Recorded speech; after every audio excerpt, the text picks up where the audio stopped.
సమావేశానికి ఇచ్చేసిన సోదరులకు సోదరి వాళ్ళందరికీ నా హృదయపూర్వక నమస్కారాలు. మళ్ళీ చాలా సంవత్సరాల తర్వాత మీ అందరినీ కూడా కలిసేటువంటి అవకాశం వచ్చింది. ఈ రూపంగా వాస్తవానికైతే ఎన్నికల్లో పోటీ చేసి మళ్ళీ మీ ముందుకు రావాలని అయితే నేను ఎప్పుడు కూడా అనుకోలేదు. అసలు నేను పోటీ చేయకూడదు అనుకున్నాను. కానీ కొన్ని ప్రత్యేక పరిస్థితుల్లో మరి పవన్ కళ్యాణ్ గారి పిలుపు మేరకు వారితో కలిసి పనిచేయాలని ఈ రాష్ట్రంలో ఒక మంచి ప్రభుత్వాన్ని ఏర్పాటు చేయడానికి, ఈ రాష్ట్రంలో చంద్రబాబు నాయుడు గారి ముఖ్యమంత్రిగా తీసుకురావడానికి, ఈ రాష్ట్రంలో ఉన్నటువంటి రాక్షస పరిపాలన చరమగీతం పాడాలంటే ఒక కక్ష సాధింపు ప్రభుత్వం రాష్ట్రంలో ఉంది. ఈరోజు గతంలో చాలా ప్రభుత్వాలు చూసాం. రాజశేఖర రెడ్డి గారి ప్రభుత్వం చూసాం, చంద్రబాబు నాయుడు గారి ప్రభుత్వం చూసాం. ఇప్పుడు ఇంత అరాచకాలు ఇప్పుడు కూడా జరగలేదు. ఏమిటి ఎప్పుడైనా జరిగేటువంటి ఏ పార్టీ అయినా ఎవరు మొదలు పెట్టినా రెండో వాళ్ళు ఆ కార్యక్రమాలు పూర్తి చేసేవారు. ఇప్పుడు దురదృష్టవశాత్తు ఏ ఒక్క అభివృద్ధి కార్యక్రమం కూడా జరగట్లేదు. మనకు ఉదాహరణ ఈ గ్రామానికి సంబంధించి మనకి 2 గ్రాయిన్స్ ఉన్నాయి. మీకు సీతారారం వెంకపాలెం గ్రాయిన్లు ఉన్నాయి. మొన్ననే ఆ గ్రాయిన్లకు వెళ్ళి చూసాం. ఇక్కడైతే శారదా నది మీద 11 గ్రాయిన్లు ఉన్నాయి. 20,000 ఎకరాల సాగులోకి వచ్చే గ్రాయిన్లు ఉన్నాయి. అందులో ఏ ఒక్క గ్రాయిన్ అయినా రిపేర్ చేశారా? 5 సంవత్సరాలు ఒక్కసారి ఆలోచించండి. ఇక్కడ ఉన్న వాళ్ళంతా కూడా రైతు సోదరులు వ్యవసాయం మీద ఆధారపడి జీవిస్తున్నటువంటి కుటుంబాలు ఎక్కువ ఉన్నాయి. అక్కడ రాజశేఖర రెడ్డి గారు మొదలుపెట్టినటువంటి పోలవరం ప్రాజెక్టు చంద్రబాబు నాయుడు గారు పూర్తి చేయడానికి ప్రయత్నం చేశారు. ఆయన వేలాది రూపాయలు ఖర్చు పెట్టారు. వాటి మీద 13,000 కోట్ల రూపాయలు ఖర్చు పెట్టారు. కానీ జగన్మోహన్ రెడ్డి గారు వచ్చాక, ఈ ముఖ్యమంత్రి వచ్చాక ఆ ప్రాజెక్ట్ ఏమైనా ఒక అంగుళం ముందుకు కదిలిందా చెప్పండి? ఆయన తండ్రి మొదలుపెట్టినటువంటి ప్రాజెక్టు ఈయన పూర్తి చేస్తాడని ఎంతో ఆశపడ్డాం. దురదృష్టవశాత్తు పోలవరం ప్రాజెక్టు పూర్తి కాలేదు. అదేవిధంగా ఉత్తరాంధ్ర సుజల శ్రవంతిని మన రైతులకి 2 పంటలు పండించుకోవడానికి సరిపడా గోదావరి జలాలు మన 3 జిల్లాలకు వచ్చి 8 లక్షల ఎకరాలు సాగులోకి రావడానికి కావాల్సినటువంటి మంచి ప్రాజెక్ట్ అది. అప్పట్లో రాజశేఖర రెడ్డి గారు ముఖ్యమంత్రి ఉంటుండగా, నేను మంత్రిగా ఉంటుండగా సుమారు 8,200 కోట్ల రూపాయలు ఆ ప్రాజెక్టుకి మంజూరు చేశారు. కానీ ఈరోజు చూస్తే ఆ ప్రాజెక్టు మీద 5 కోట్లు కూడా ఖర్చు పెట్టలేదు 5 సంవత్సరాల్లో. చంద్రబాబు నాయుడు గారు అయితే 2,000 కోట్ల రూపాయలు మంజూరు చేశారు 2018లో. దురదృష్టవశాత్తు ఆయన ఓడిపోతే ఆ ప్రాజెక్ట్ అక్కడితోనే ఆగిపోయింది. ఆ ప్రాజెక్ట్ అయి ఉంటే మన ప్రాంతం అంతా కూడా ఎంతో బాగుపడి ఉండేది. ఇంకోటి ఒక్క అవకాశం అని చెప్పి షుగర్ ఫ్యాక్టరీ తెరిపిస్తా అన్నారు కదండి. గతంలో షుగర్ ఫ్యాక్టరీ మూతపడే తెప్పించే కార్యక్రమం చేశాం రాజశేఖర రెడ్డి గారి హయాంలో. ఇప్పుడు ఈ మహానుభావుడు హయాంలో షుగర్ ఫ్యాక్టరీ తెరిపించడం కాదు కదా, అది శాశ్వతంగా మూతపడే కార్యక్రమం చేశారు. రైతులకి దిక్కులేని పరిస్థితి తీసుకొచ్చారు. ఈరోజు ఎంతో కష్టపడి ఊర్లో ఉన్నటువంటి పెద్దలకు తెలుస్తుంది, ఆడపిల్లల మెడలో పుస్తులు కూడా తాకట్టు పెట్టి ఆ ఫ్యాక్టరీని నిర్మించుకున్నారు. అప్పుడు పెద్దలు వివి రమణ గారు కీర్తిశేషులు, ఆయన ఎక్కడున్నారో మహానుభావుడు, ఆయన గ్రామానికి తిరిగి ఆ ఫ్యాక్టరీని నిలబెట్టారు. ఈరోజు అటువంటి ఫ్యాక్టరీని మళ్ళీ తెరిపిస్తానని చెప్పి శాశ్వతంగా మూతవేశారు. ఈరోజు చాలామంది అడుగుతున్నారు ఏంటి ఆ ఫ్యాక్టరీ పరిస్థితి అని. ఆ ఫ్యాక్టరీ పరిస్థితి ఇప్పుడు తెరిపించే పరిస్థితి లేదు. దాని భూమి కూడా అన్యాక్రాంతం చేస్తున్నారు.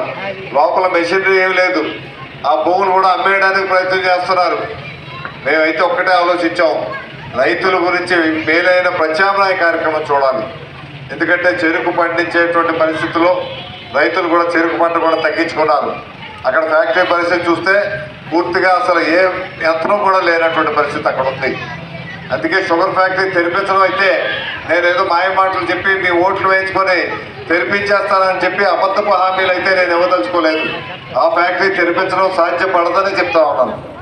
కానీ ఆ ఫ్యాక్టరీ బదులు ప్రత్యామ్నాయంగా అక్కడ ఇథనాల్ ఫ్యాక్టరీ 120 కోట్ల రూపాయలతో ఒక ఇథనాల్ ఫ్యాక్టరీ పెట్టి చెరుకు రైతుల్ని మళ్ళీ చెరుకు పండించి ఆ చెరుకు పంట ద్వారా ఇథనాల్ తీసుకొని వచ్చి అది మన పెట్రోల్లో కలపడానికి కేంద్రం అనుమతి ఇచ్చింది. 20% కలపచ్చు. 1 లీటర్ పెట్రోల్లో 20% ఇథనాల్ కలపచ్చు.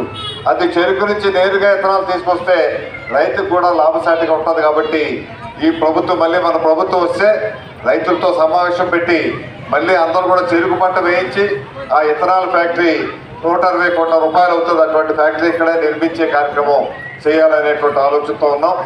ఆ ఆలోచన మొన్న అనకాపల్లి పవన్ కళ్యాణ్ గారు వచ్చినప్పుడు కూడా చెప్పారు, అక్కడ ఇథనాల్ ఫ్యాక్టరీ పెట్టిస్తామని. మొన్న ప్రధానమంత్రి గారు మీటింగ్ అయింది 6వ తారీఖున తాళపాలెం దగ్గర. వారు కూడా మాటల్లో ఇథనాల్ ఫ్యాక్టరీ పెట్టుకోవాల్సిన అవసరం ఉంది. ఈ ప్రాంతంలో చెరుకు రైతులు ఉన్నారు, బెల్లం పండించే రైతులు ఉన్నారని స్పష్టంగా చెప్పారు. అందువల్ల నేనైతే ఇథనాల్ ఫ్యాక్టరీ తీసుకొచ్చేటువంటి కార్యక్రమం చేయగలుగుతాం. అదేవిధంగా ఇక్కడ ఏవైతే గ్రాయిలు ఉన్నాయో, ఏవైతే కాలువలు కూడిపోయో అవి పూర్తి స్థాయిలో పనిచేసే విధంగా చేసి మీకు నీరు పుష్కలంగా ప్రతి పంటకు కూడా అందే విధంగా ఆ నీటి సదుపాయం చేసే కార్యక్రమం చేయాల్సినటువంటి అవసరం అయితే చాలా ఎక్కువగా ఉంది. అదేవిధంగా ఈ గ్రామస్తులు కోరుతా ఉన్నారు, ఇక్కడ డ్రైనేజ్ వ్యవస్థ లేదు, డ్రైనేజ్ వ్యవస్థ చేయించాల్సినటువంటి అవసరం ఉందని. ఆ డ్రైనేజ్ వ్యవస్థ కూడా చేయించాలి. తప్పనిసరిగా ఆ డ్రైనేజ్ కార్యక్రమం ఏదైతే ఉందో అది చేయించే కార్యక్రమం చేస్తాం. అదేవిధంగా వెదుళ్ళగడ్డ ఉంది. ఆ వెదుళ్ళగడ్డను కూడా మళ్ళీ దాన్ని రిపేర్ చేసి దాని ఉపయోగంలోకి తీసుకొచ్చే కార్యక్రమం చేయాలి. అది లేకపోవడం వల్ల రైతులు కూడా దానివల్ల ఆయకట్టు కూడా దెబ్బతింటుంది. రండి నాగజగదీష్ గారు వేదిక మీదకి రావాల్సిందిగా కోరుతున్నాం. జిల్లా మాజీ అధ్యక్షులు, రాష్ట్ర తెలుగుదేశం పార్టీ రాష్ట్ర ఆర్గనైజింగ్ కార్యదర్శి శ్రీ నాగ జగదీశ్వరరావు గారిని వేదిక మీదకి రావాల్సిందిగా కోరుతున్నాం.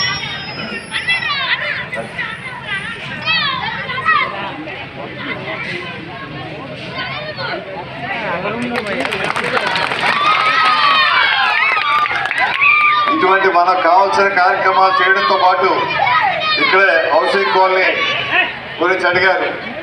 ఎవరికైతే పట్టాలు లేవో, ఎవరికైతే ఇల్లు లేవో, ఎవరికైతే పెన్షన్ లేవో వాళ్ళందరికీ కూడా గతంలో ఏ రకంగా అయితే ఆదర్శ గ్రామాలను చేసామో ఇప్పుడు మళ్ళీ కూడా లేని వాళ్ళందరికీ కూడా ఇచ్చే కార్యక్రమం ఈ ప్రభుత్వంలో జరుగుతుంది. ఈ ప్రభుత్వం కక్ష సాధించడానికి మేము రాం, దోపిడీ చేయడానికి మేము రాం. మేము కేవలం ప్రజల అభివృద్ధి గురించి, ప్రజలు ఆనందంగా ఉండాలి, రైతులు ఆనందంగా ఉండాలి. ఈరోజు పవన్ కళ్యాణ్ గారు పార్టీ పెట్టారంటే నిస్వార్థంగా రాజకీయ సేవ చేయాలని, ఈ రాష్ట్రం అభివృద్ధి పరచాలని, ఈ రాష్ట్రానికి కావాల్సినటువంటి పరిశ్రమలు తీసుకురావాలని, పిల్లలకు ఉద్యోగ అవకాశాలు రావాలనేటువంటి ఆలోచనతోనే ఈ కార్యక్రమాలు, ఈ ప్రభుత్వం తాలూకా సంకల్పం. ఈరోజు పవన్ కళ్యాణ్ గారి ఆలోచన కూడా చంద్రబాబు నాయుడు గారు ఇద్దరు కలిపి మనకి సంక్షేమ కార్యక్రమంతో పాటు అభివృద్ధి కార్యక్రమాలు కూడా చేయాలి అనేటువంటి ఆలోచనతో ఉన్నారు. మనకైతే ఉపాధ్యాయ ఉద్యోగ పోస్టులు ఈ రాష్ట్రంలో 25,000 ఉపాధ్యాయ ఉద్యోగ ఖాళీలు అయ్యాయి. కానీ ఏ ఒక్కటి కూడా నింపే కార్యక్రమం చేయలేదు. మొన్ననే 6,000 మందికి ఉద్యోగాలు ఇవ్వాలనేసి ఒక నోటీస్ ఇచ్చారు. అది కూడా కోర్టు వివాదంలో చిక్కుపడ్డది. మళ్ళీ మన ప్రభుత్వం వచ్చాక, ముఖ్యమంత్రిగా చంద్రబాబు నాయుడు గారు అధికారంలోకి వచ్చాక మళ్ళీ మెగా టీఎస్సీ అని చెప్పి ఆ 25,000 ఉపాధ్యాయ పోస్టులు కూడా భర్తీ చేసే కార్యక్రమం జరుగుతుందనేసి మీ అందరికీ కూడా తెలియపరుస్తూ ఉన్నాను. ఈరోజు ఏవైతే పెన్షన్ 3,000 వస్తుందో ఇప్పుడు అది 7వ నెల నుంచి మన అధికారంలోకి వచ్చాక 7,000 రూపాయలు, 4,000 రూపాయలు పెన్షన్ వస్తుంది ఒక్కొక్కరికి. అంతేకాదు బీసీలు ఎవరైతే ఉన్నారో బీసీలందరికీ 50 సంవత్సరాలకే పెన్షన్ ఇచ్చే కార్యక్రమం కూడా జరుగుతుందని మేము కూడా తెలియపరుస్తూ ఉన్నాం. అదేవిధంగా వికలాంగులకు 3,000 ఇచ్చే పెన్షన్ 6,000 రూపాయలు చేయాలని, అదేవిధంగా ఆడపిల్లలు ఉంటే ఆడపిల్లలు పెళ్లి టైంలో 1,00,000 రూపాయలు పెళ్లి కాదని ప్రతి ఆడపిల్లకి కూడా ఇవ్వాలని, 3 గ్యాస్ సిలిండర్లు ఉచితంగా ఇవ్వాలని, బస్సు ప్రయాణాలు ఆడపిల్లలకి ఉచితంగా చేసే కార్యక్రమం చేయడంతో పాటు రైతులు ఎవరైతే ఉన్నారో ఇక్కడ రైతాంగం ఎక్కువ, రైతులకు సంబంధించినంత వరకు రైతులకి వాళ్ళకి ఒక్కొక్క రైతుకి కేంద్ర రాష్ట్ర ప్రభుత్వాలు కలిపి సంవత్సరానికి 20,000 రూపాయలు ఒక్కొక్క రైతుకి ఇచ్చే కార్యక్రమం జరుగుతుంది. 5 సంవత్సరాల్లో మీకు 1,00,000 రూపాయలు ఒక్కొక్క రైతుకు వస్తుంది. అదేవిధంగా మీకు 18 సంవత్సరాలు నిండినటువంటి ఆడపిల్లలకు నెలకు 1,500 రూపాయలు చొప్పున సంవత్సరానికి 18,000 రూపాయలు, 5 సంవత్సరాలకి 90,000 రూపాయలు ఇచ్చే కార్యక్రమం జరుగుతుంది. ఈరోజు పరిశ్రమలు రావాలన్నా, విశాఖ స్టీల్ ప్లాంట్ కాపాడుకోవాలన్నా, గోదావరి ప్రాజెక్టు పూర్తవ్వాలన్నా, అదేవిధంగా ఉత్తరాంధ్ర సుజల పూర్తవ్వాలన్నా, మనం షుగర్ ఫ్యాక్టరీ స్థానంలో ఒక ఇథనాల్ ఫ్యాక్టరీ నిర్మించుకునే కార్యక్రమం చేయాలన్నా మళ్ళీ మన ప్రభుత్వం, కూటమి ప్రభుత్వం అధికారంలో రావాలంటే మీకు ఇచ్చేటువంటి 2 ఓట్లు, ఒకటి కమలానికి వేయాలి, ఒకటి గ్లాస్ గుర్తుపై వేయాలి. ఈ ఎన్నికల్లో మీకు సైకిల్ గుర్తు ఎక్కడ కూడా ఉండదు. సైకిల్ గుర్తు బదులు మీకు గ్లాసు గుర్తుకు వేస్తే చంద్రబాబు నాయుడు గారు ముఖ్యమంత్రి అవుతారు. అదేవిధంగా కమలానికి